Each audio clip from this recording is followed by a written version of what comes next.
Accident de Pierre Palmade, cet événement que célébrait conducteur de l'autre voiture le jour du drame. Vendredi 10 février 2023, la voiture de Pierre Palmade a percuté un autre véhicule, transportant un homme, sa sœur enceinte et un enfant âgé de 6 ans. Les jours du comédien ne sont plus en danger. Le bilan est plus dramatique pour les passagers du véhicule percuté par celui de Pierre Palmade.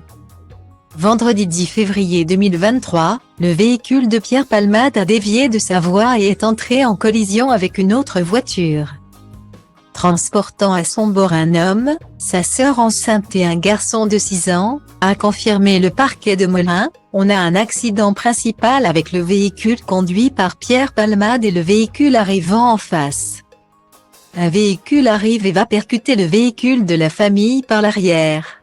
L'enfant est dans le coma. À l'hôpital Necker à Paris. Transporté à Beaujon à Clichy-sur-Seine dans les Hauts-de-Seine. La femme enceinte a perdu son bébé après 6 mois de grossesse. Le conducteur a été lui aussi admis dans le même établissement hospitalier. Prénommé Yüksel, il est polytraumatisé, comme l'a détaillé l'un de ses cousins qui est venu à son chevet pour le soutenir dans cette épreuve. Il est cassé de partout. Pour l'instant, on attend toujours que les médecins nous donnent des résultats. Il a été touché aux dents, aux bras, aux jambes. On attend. A-t-il indiqué aux Parisiens. Lundi 13 février 2023. Depuis son admission à l'hôpital Beaujon à Clichy-sur-Seine dans les Hauts-de-Seine, Yüksel a déjà subi plusieurs interventions chirurgicales. Il va être opéré pour la 4e fois en 2 jours, a précisé un proche. Quelques heures avant le drame, Yüksel avait croisé un ami, il courait après son fils. Je l'ai salué, mais il ne m'a pas entendu. Alors je l'ai appelé, en plaisantant. Je lui ai dit, alors, tu ne dis pas bonjour. C'est après qu'il est ressorti en voiture.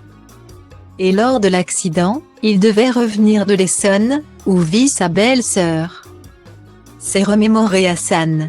Il faut dire que pour Yüksel ce jour-là était particulier.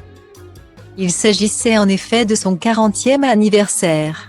Malheureusement, il est tombé sur la mauvaise personne. Au mauvais moment, comme le commente un habitant de Metz-sur-Seine, où Yüksel a son propre restaurant.